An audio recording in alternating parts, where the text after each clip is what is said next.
안녕하세요. 오비스트의 이춘남 본부장입니다.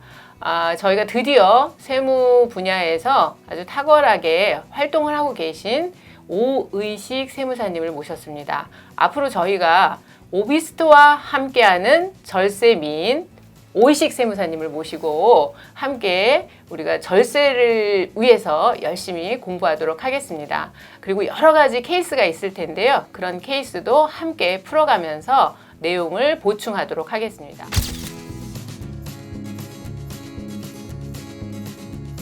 세금에 있어서는 참 개인이 국세청을 상대로 하기는 정말 어려운 거잖아요. 네, 맞습니다. 저희도 그냥 국세청에서 뭐 날라온다 하면 그냥 내고 말지 막 이런 생각들을 늘 하잖아요. 더 크게 맞을까봐. 네. 그렇군요. 그래서 2015년 지금 종부세 환급 지금 신청 받고 있으니까 내년 5월까지 꼭 신청하시기 바라고요. 차후에는 아마 홈택스에서도 신청을 받겠죠. 그죠? 예, 그렇게 되면 더 수월하게 환급은 받으실 수 있을 것 같습니다. 중요한 정보니까 혹시 주변에 해당되시는 분이 있다면 꼭 전달해 주시기 바라겠습니다.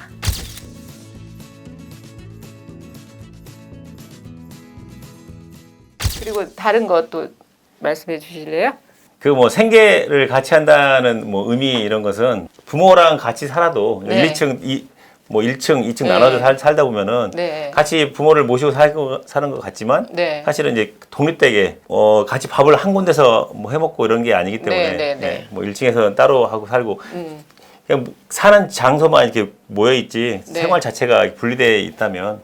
그런데 이제 지금 말씀하시는 그 지금 1층하고 2층을 쓰면 이게 한 채의 집이잖아요. 예, 그렇죠. 한 채의 집인데 주거 공간만 분리해서 썼을 때 이게 분리세대로 인정된다는 거잖아요. 지금. 세대를 이제 분리할 수 있다는 거죠.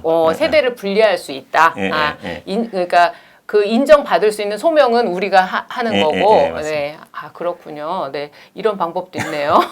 그리고 이제 그렇게 뭐 동일 그 주소상에 있다라고 하더라도 그렇게 보험자 같은 경우에는 이제 세대가 독립적으로 생활을 하는 경우에는 세대를 그런 경우가 있지만 있어요. 근데 반대의 경우도 있습니다. 그러니까 주소는 분리되어 있지만 주소는 분리되어 있지만 하나의 세대로 봐서 보는 경우 뭐 부부야 당연히 부부는 세대를 나눌 수가 없는 거고 소용이 없지만 주소가 따로 있어도 뭐 하나를 보는 거고 그다음에 주소는 이제 주민등록상에는 주소가 분리되어 있어도 생계를 같이 한다 실질적으로 생계를 같이 한다면 그러면 그거를 주택수의 1주택으로 보는 거예요? 두 주택을 갖다 한 주택으로 보는 거예요? 아니죠. 그거는 주택은 각각 가지고 있으면 세대 우리가 지금 세대 개념을 하고 있으니까 1세대 2주택이 되는 거죠.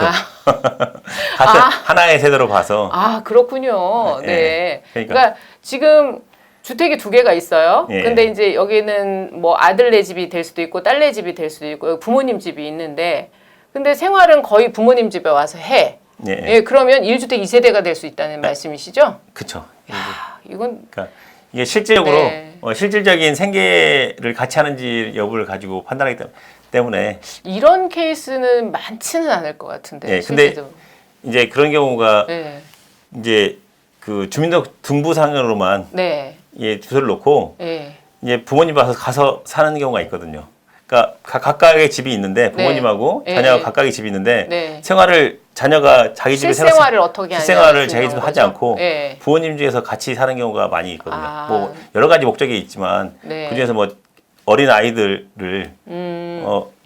자녀가 돌봐주시고 하다 보니까 처음에는 이제 왔다 갔다 하다가 아예 그냥 옮겨가지고 사는 경우에는 이제 실질적으로 같이 밥해 먹고 같이 살면은 아니 우리가 1세대 1주택을 가기 위해서 세대의 그 개념 분석을 하는데 벌써 이렇게 재밌는 얘기가 많이 나오네요.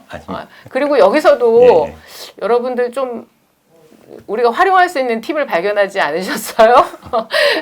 뭐랄까 잘 우리가 소명할 수 있는 자료를 만든다든가 아니면 또 내가 잘 모르고 있었는데 부모님 집에 왔다 갔다 하면서 사는데 이게 또 국세청에서는 이렇게 해석할 수도 있구나라는 생각이 드네요.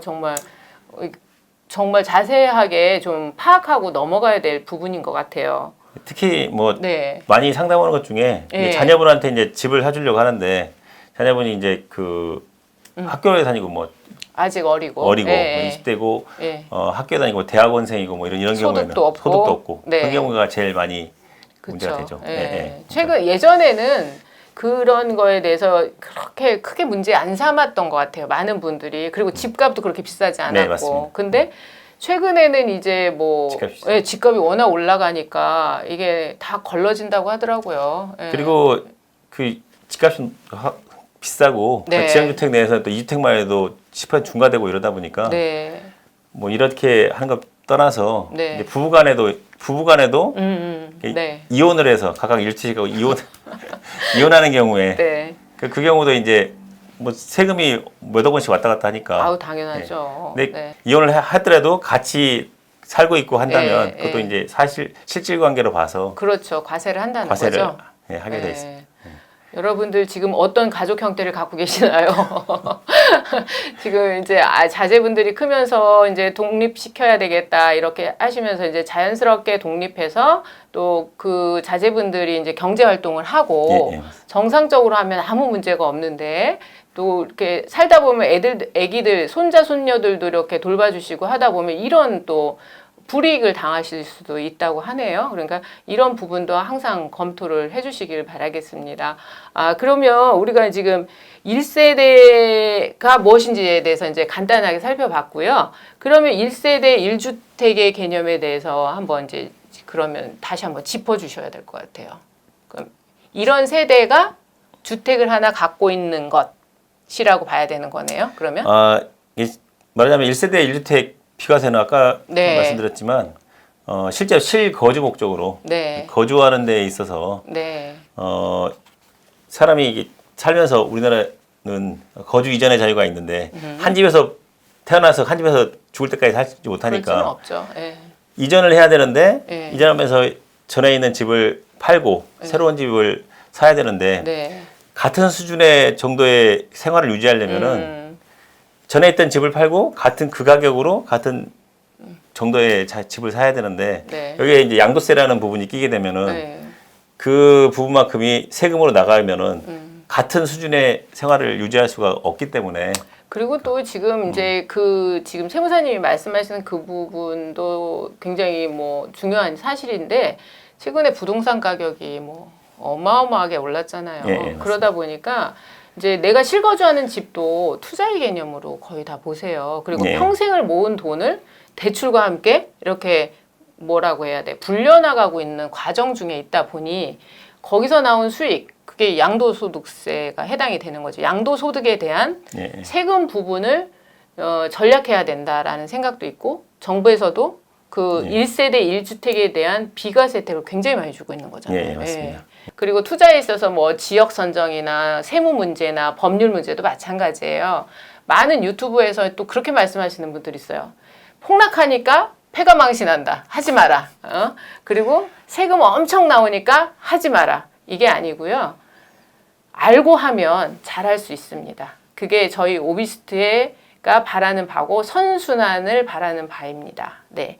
그러면 비과세 특례에 대해서 1세대 1주택 비과세 특례에 대해서 설명 좀 부탁드릴게요. 몇 가지 설명해드리면 이 기본적으로 1주택을 가지고 있는 것은 뭐 기본적으로 비과세되는 거고 네. 그중에서 이제 실거래가가 9억을 초과하는 경우에는 네. 9억 원까지는 비과세 해주고 9억을 초과하는 비율에 대해서 9억 원 더 무조건 한다는 게 아니라 네.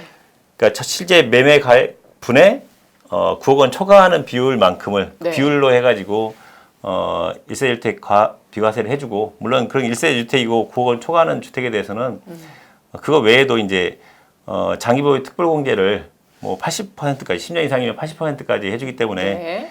거의 1세 1주택인 경우에는 굉장히 고가 주택인 경우에도 불구하고 양도세는 비과세는 아니지만 네. 되게 그 저렴하게 낮은 수준의 양도세를 낼 수 있도록 하고 있습니다. 그러니까 예를 들어서 그런 거죠. 70년대 때 반포 1단지. 네, 맞습니다. 반포 1단지. 분양가가 얼마였어요, 도대체. 예, 그때 매입하신 분들도 지금까지 가지고 계신 분들 계실 거란 말이에요. 근데 지금 뭐 35억, 55억 막 이러는데 거기에 80%를 공제해 준다? 제가 극단적인 표현을 썼습니다. 네. 그 정도로 1세대 1주택에 80% 공제는 대단한 거라고 볼 수 있죠. 네. 실제로 지난해 네. 저희 압구정동 현대아파트 같은 경우에 네. 처음에 분양해서 70년대 분양가액이 한 7,700만 원. 7,700만 원이었답니다. 네. 그러니까 그 당시 돈으로는 굉장히 큰 돈이죠. 그럼요. 큰 돈을 네. 가지고 분양했는데 네. 작년도에 양도하셨을 때 네. 예, 뭐 양도세는 한 1억 한 6천만 원 정도. 얼마에 매도하신 거예요? 그분은 28억이었던 거 정확히 기억이 안 나는데. 7,700에 사서 28억에 매도를 하고 네, 네, 80% 공제를 받으신 거죠. 네, 그렇습니다. 그래서 1억 좀 넘는 세금을 내셨다고 네. 하네요. 네. 들으시는 분들이 어우 어우 하실 것 같은데요. 네. 그만큼 저희가 지금 말씀드리고자 하는 거는 1세대 1주택이 받는 장기 보유 특별 공제 혜택이 크다는 말씀을 네, 드리고 싶어서 이런 네. 비유를 들었습니다. 네, 네, 맞습니다. 그다음에 이제 그 1세대 2주택 외에 네. 일시적으로 2주택이 된다든지, 그러니까 그렇죠. 주택은 2주택이지만 어쩔 수 없이 2주택이 되는 경우가 있거든요. 그러니까 네. 1주택을 가지고 있고 예, 예. 내가 지금 의도해서 뭐 재테크를 하려고 산 게 아니라 예, 예. 어쩔 수 없이 2주택이 된 경우. 예, 네. 뭐 그런 경우 뭐 잘 아시겠지만 네. 이사 가려고 뭐 당장 집을 사고 딱 이게 팔고 사고 하는 기간이 딱 맞아 떨어져서 네. 하는 경우 하면 되게 좋겠지만 네. 그런 경우는 극히 드물죠. 네, 맞아요. 그러다 보니까 네. 미리 이사를 하기 전에 이제 집이 안 팔리니까 미리 집을 이사 가고자 하는 곳에 집을 사놓고 직장 때문에 또 예, 빨리 그렇죠. 가야 될 수도 예, 맞습니다. 있으니까. 여러 가지 예. 그 애들이 뭐 주로 보면 이제 애들이 이제 학교 가야 될 때면은 네. 애들 학교 가야 되는데 맞춰서 네. 그다음에 뭐 직장이면 처음에 직장에 맞춰서 그렇죠. 예. 그렇게 학기 시작 전에. 예, 시작 전에 맞추다 보니까 그렇게 일시적으로 이제 2주택 되는 네. 대체주택이랄지 네. 그다음에 이 뭐 갑자기 부모님이 요즘은 또 더군다나 애들을 뭐 하나 둘밖에 안 낳다 보니까 네. 부모님이 이제 돌아가시면은 네. 이제 그 주택을 이제 고스란히 이제 자녀가 그렇죠. 물려받게 예, 되는데 돌아가시면은 예, 상속받게 상속, 되는 예, 거죠. 네. 받다 보니까 네. 나는 주택 하나 갖고 있었는데 갑자기 1주택이 된다든지 네. 혼인을 각각 1주택을 가지고 있는 배우자들이 신혼 그러니까 남녀가 부부. 남녀가 네. 결혼하다 보니까 1주택이 된다든지 아이고 부럽습니다. 네. 그렇습니다. 네. 예, 귀농하려고 네, 맞아요. 예. 귀농하려고 하는 경우에 예, 지방에 있는 지방에 주택을 주택을 매입하신 경우. 예, 예. 네. 그리고 또 이제 귀농한 경우가 아니더라도 네. 지방에 있는 주택을 같은 경우에는 네. 특별하게 2주택을 가지고 있는 경우에도 음. 그 비과세 혜택을 가지고 들고 있습니다. 갑자기 집이 예, 내가 이제 의도치 않게 집이 생겨서 이제 그랬을 때 그 뭐랄까 직장으로 인해서 예. 혹은 혼인으로 인해서 혹은 부모님이 돌아가셔서 예. 여러 가지 이유들이 있잖아요. 예, 예, 예. 그랬을 때 그런 사람들은 좀 봐줘야 된다. 예, 예, 나라에서도 맞습니다. 지금 그래서 특례를 만들었을 텐데 예, 예. 인정하는 기관들이 있을 것 같아요. 예.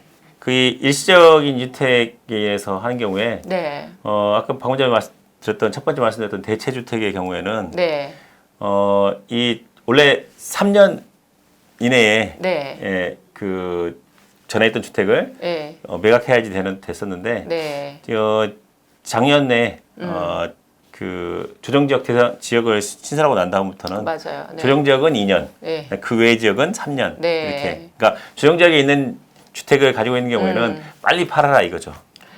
네, 좋은 곳인데 팔기 싫은데 자꾸 빨리 팔으라고 해서 정말 예, 다들 예, 괴롭습니다. 네. 예. 그리고 이제 조정 대상 지역 내에 있는 거는 2년 안에 팔아야 되고 그런 네. 이제 2주택인 상황이어서 그리고 네. 외 지역은 3년 이내에 매도를 하셔야 된다. 먼저 주택을 매도하는 거죠. 예, 예, 맞습니다. 먼저 주택 매도하는 거고 예. 그리고 이제 혼인으로 인해서는 예, 혼인으로 인한 경우에는 5년 이내에 5년 이내에 네, 네. 그 둘 중에 이제 네. 먼저 이 양도하는 주택에 네. 대해서 신랑 신부가 주택을 예. 하나씩 갖고 있었다면 먼저 파는 주택을 비과세 해주는군요. 예, 예, 네, 그렇습니다. 예, 네, 예. 그렇게 되면 여러분들이 더 가치 있는 건 늦게 팔면 되겠네요. 예, 그리고 뭐 네. 어차피 하나만 있다 그리고 더 추격하지 않고 예. 하나만 있다면은 예. 어차피 이 하나도 예. 1주택, 1세 1주택이니까 네. 비과세가 되는 거죠. 근데 이게 세무사님은 지금 세금 부분에서 생각하시는데 저는 맞습니다. 또 이게 투자 개념으로 항상 보기 때문에 두 맞습니다. 주택이 있다면 미래 가치가 큰 주택은 나중에 맞습니다. 팔고 맞습니다. 왜냐하면 더 오를 거니까 예. 먼저 주택을 5년 안에 매도하시면 먼저 주택이 비과세 된다는 예, 말씀이시죠? 맞습니다. 예, 네네. 맞습니다. 예.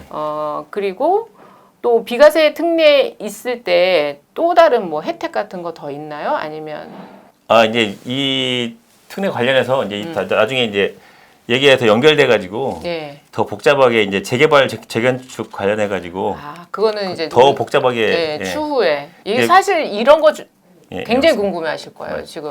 이거 부모님이 돌아갔을 때 주택만 주는 게 아니라 뭐 입주권도 입주권이 주고. 있을 때 맞아요, 돌아가시고 맞아요. 하는 게 있다 보니까 네. 더 복잡한 경우는 이제 나중에 이제 재개발 재건축 나중에 할 때. 재개발 재건축 조합원 입주권을 상속받았을 때 뭐 이런 그렇죠. 부분에 대해서 맞습니다. 이제 더 추가로 말씀해 주시면 될 것 같아요. 예. 그리고 그 1세대 1주택일 때 주택이 다 뭐 아파트만 있는 건 아니잖아요. 예. 그죠? 예. 아파트만 있는 것이 아니까 나는 뭐 상가주택도 있을 수도 있고 예.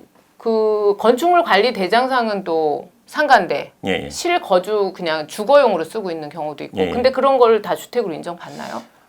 이 주택에 대한 개념인데 예. 주택은 이제 실제 어떻게 쓰고 있느냐에 따라서 주택은 이제 그야말로 주택의 개념인데 네. 공부상으로는 주택이 아니어도 네. 주택으로 쓰고 있으면 주택이 되는 거고 네. 공부상 주택이어도 네. 주택을 쓰고 있지 않으면 주택이 아닌 걸로 실질에 따라서 네. 과세하게 되어 있습니다. 그러니까 이 주택 부분을 가지고도 절세할 수 있는 부분이 많이 있는데, 그러니까 쓰고 있지 않은 주택. 예. 그러니까 예를 들어서 뭐 부모님이 돌아가시고 난 다음에 비어 있는 주택이랄지 이런 네. 부분은 먼저 괜히 그런 주택이 있기 때문에 나중에 뭐 2주택, 3주택 돼가지고 중과되고 이런 경우가 많이 있는데, 그럴 수 있죠. 그런 경우는 이제 먼저 정리를 하고 예. 그리고 난 다음에 이 다른 주택을 양도를 해야지. 이 양도 시점까지 그걸 정리를 안 해버리면 사실 주택 가액은 되게 낮은데 네. 뭐 오히려 우리가 납부해야 되는 양도세보다 더 적은 금액의 주택인데 그 주택으로 인해서 네. 이 양도세를 뭐 몇억 원씩 내야 되는 경우를 종종 봤기 네. 때문에 네. 사실 이 시골에 있는 시골이 아니죠. 뭐 그래도 뭐 어느 중소기업 정도, 중소도시 정도 되는 네. 있는 상속주택인데 가액 그래봤자 뭐 한 2억 원 미만의 주택인데 그 주택으로 인해서 뭐 이 지정 내 주택이 뭐 2주택이 돼가지고 네. 뭐 양도 차액 때문에 양도세가 뭐 3억씩 나오고 이런 경우가 배보다 배꼽이 더 큰 그렇죠. 경우죠. 예. 그런 경우는 이제 제가 지금 잠깐 생각했는데요. 예. 만약에 이제 우리 서울 지역 같은 경우에는 땅값 엄청 비싸잖아요. 예. 그런데 그냥 지금 현재 용도상, 그러니까 공부상에는 상가예요. 예. 그러니까 뭐 성수라든가 용산이라든가 이런 건 막 지분이 평당 막 1억 넘고 이러잖아요. 예. 그런데 그게 지금 상가 건물인데 내가 살고 있어. 그냥 예. 주거용으로 살고 있어. 예. 그러면 그거를 주거용으로 주택이라는 걸 인정받기 위해서는 예. 제가 소명을 해야 될 거 아니에요. 예, 그죠? 예. 그럼 뭐 어떻게 소명해야 돼요? 뭐 일단 주택이면은 예.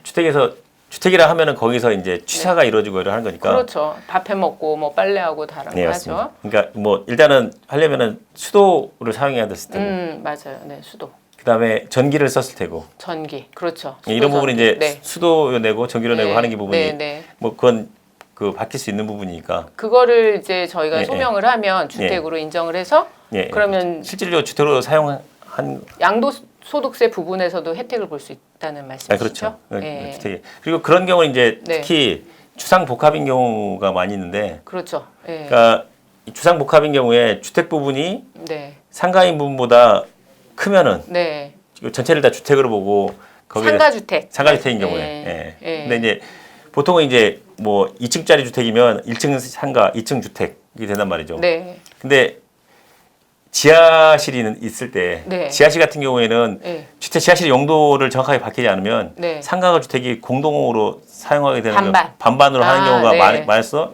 많다 보니까 반반이면은 네. 주택 부분만 주택이고 아이고 저런. 상가 부분은 네. 상가가 되는 건 네. 거기 사실은 그 건물의 가치보다 예. 이 강남이나 이쪽은 땅값이 땅값이 비싼데 그것 때문에 이제 그 지하실 부분 때문에 네. 지하실 똑같이 버리면 50대 50으로 해가지고 네. 주택은 주택, 상가는 네. 상가 이렇게 되다 보니까 그러니까 지하 부분을 어떻게든 예, 그냥 주거용으로 꾸며놓는 게 그 이제 실제로 활용하는 게 예, 네. 그렇죠. 실제로 네. 주택으로 사용한 것을 입증을 해야죠. 그래서 아, 그렇습니다. 거기서 이거 네. 엄청난 팁입니다, 여러분. 네, 상가주택 특히 뭐 좀 토지값이 비싼 네. 그런 지역들에서 상가주택의 용도를 전체 이제 주택으로 해서 그 양도소득세에 대한 그거를 혜택을 받으시려면 오 세무사님이 말씀하신 이런 내용을 귀담아 들으셔야 될 것 같습니다. 그리고 아주 잘 활용하셔서 좋은 세제 혜택을 받으시면 좋을 것 같아요. 그리고 그걸 미리미리 해야 된다는 거죠. 네, 맞습니다. 예, 닥쳐서 양도소득세 바로 나오기 전부터 하시면 안 되고요. 네, 그 전부터 어느 정도 사용 기간이 있어야지만 그게 소명이 된다는 얘기죠. 네, 그렇죠.